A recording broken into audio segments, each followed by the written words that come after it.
Hey guys, Torrie Mullins here, and welcome back to Torrie's story. So the next story I'm going to be telling you is about pillows. And here's the story. It's nice to lie down in bed and be alone with your thoughts when your life is running at a normal pace, but not when life is paused at certain uncertain uncertainties.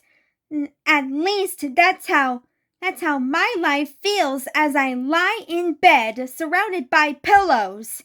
I sleep propped on 8 pillows these days. 9 I straddle one. There's been occasions when straddling a pillow came with the promise of pleasure. Now it's mere comfort for a broken bone. When my right leg goes over a pillow, it brings my fractured tailbone some relief. The 7 pillows come in different sizes. Let me begin from the one that serves as my headboard. Basand, or at least that's what we have called it in this house, is actually a bolstered a bolster pillow. My obsession with them began when I went to a friend's birthday party as a child and noticed the soft white pillows in the drawing room. They were large, and my friend's mother was leaning on them, talking to her sister. They appeared so content in their conversation that I immediately imagined my mother similarly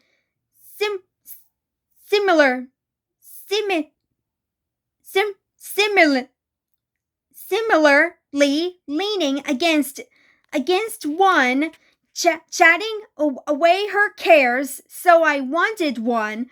I became obsessed with the idea of such a white bolster pillow for my mother to rest on and chat away. But it wasn't until many years later that my parents bought bolster pillows. They were pretty with colorful checkered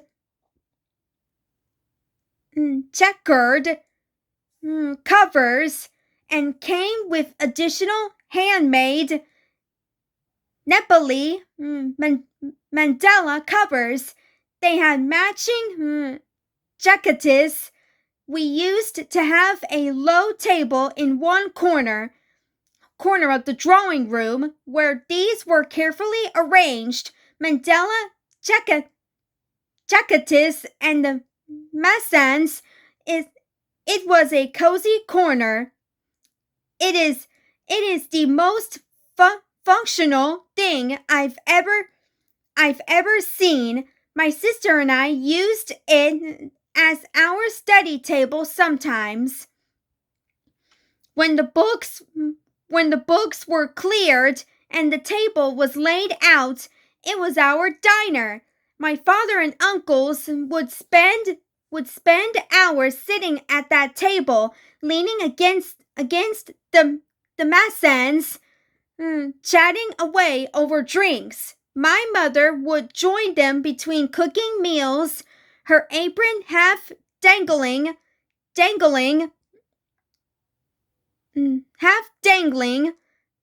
by her waist. My father joined her in the frying and stirring and chomping, but she still insisted on half wearing the apron as though making a statement. I never saw her lean against the messend and chat away relaxed, like I had once imagined as a child. But our pillows were colorful. The ones in my childhood friend's drawing room had been white maybe they needed to be white. Maybe then my mother would see them as utilitarian and not just as aesthetics, just aesthetics. White White has continued by my obsession with bed sheets and pillowcases. So the day I was sent home from hospital, my mother had made sure my bed had a white floral print bed sheet and white pillowcases. I arrived home in great pain, groggy with painkiller injections, and in great anger in my own physical condition. Everyone scurried around the house to make me comfortable. My mother gave me her extra pillows. If you're a pillow hoarder, you know what a big sacrifice that is. My mother's bed is actually dotted with pillows of all shapes and sizes. She uses a very flat one on her head. Then she uses several smaller ones for her knees, legs, and her feet, and tiny ones for her face. Her legs have needed pillows since varicose veins surgery. But also for wobbly knees caused by arthritis. The ones used to support the face are called gala tachia by my paternal family. As a child, I thought it was a cute idea, a pillow for the cheek, but over the years, I've wondered why anyone would need a cushion for the face. You just look up at the ceiling and sleep, or you turn on one of your sides, shut your eyes, and sleep. But sleeping cannot be that easy. For my mother, who has nursed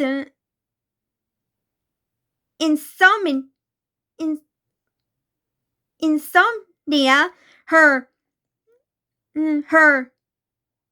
entire life, pillows are precious companions. When she can't sleep, she arranges and rearranges them in correct order so she can sleep. She speaks to them too about how the arrangement is just not working and blames it for lack of sleep. It's only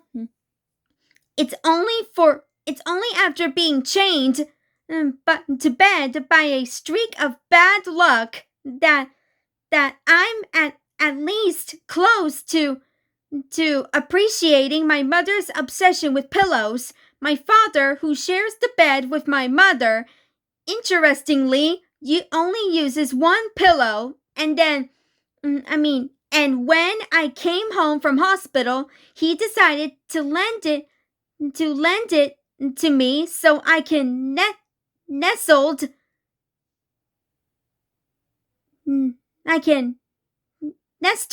my feet on them. My brother decided to lend my father one of his two pillows in the meantime. So there's been a lot of pillow sharing love in the family since I fell sick. My father has, however, taken it a step forward the moment I was in my room, finally adjusting myself to the heap of pillows to form an additional layer of mattress. He had taken off to an upholstery place, he returned with a white pillow with a gold seam. "This one's for your head," he said. "It's going to help you sleep well. When you're excruciating pain takes over the night. Sleep is a deserter, yet it's the softest pillow I've ever used, and at least promises softness should I finally fall asleep under the influence of the painkillers. My father brought me one more old pillow for my back and two cushions for my whatever needs." Partha's kitty donut pillow and my brother's travel pillow also landed in my room, but no Galactecia for me. With the internal injuries inside my face, maybe my face just needs to freeze in the Kathmandu night for now, and not perch itself against any surface. So I also borrowed my sister's pregnancy pillow in the hope that it will cradle my fractious bottom like it had cradled her tummy when she was carrying my nephew. It doesn't actually cradle, but the crescent shape at least offers me hope for soft dreams. On nights when Kathmandu temperature dips, I slide my feet under one of the pillows, trying to trap my own warmth, but my toes are prone to chilblains, and they itch as they warm up. The itch is less than contained by my feet. It crawls up my feet, traveling the length of my legs, and spreads like heat over my stomach. I lay thinking about my feet, my knees, my thighs, of sensations behind my knees along my thighs. It will be a while until I run or cycle or participate in any activity that demands I use my legs or my pelvis, but my legs and my pelvis ache for activities. They want to stretch across busy and deserted roads. They want to feel the gush of cold air that lap against the limbs when riding a bicycle. They want to feel the warmth that spreads from within to the outside when straddling and pedaling. All the heat from the part of my body that is currently in pain reeks of desire to be consumed by that freedom of being. I run my hands across my chest, my shoulders and neck, and feel thankful no bones are broken around here. It could have been worse. Everyone says when I'm done repeating my near-death experience like clockwork. Let me rest in silence for now. It has taken me the homecoming to borrowed pillows to feel gratitude for love that's coming from a place of no desire but charity, the act of giving that is what is keeping me alive. The end. That's the story about pillows. So stay tuned where I do the next story. Bye, guys!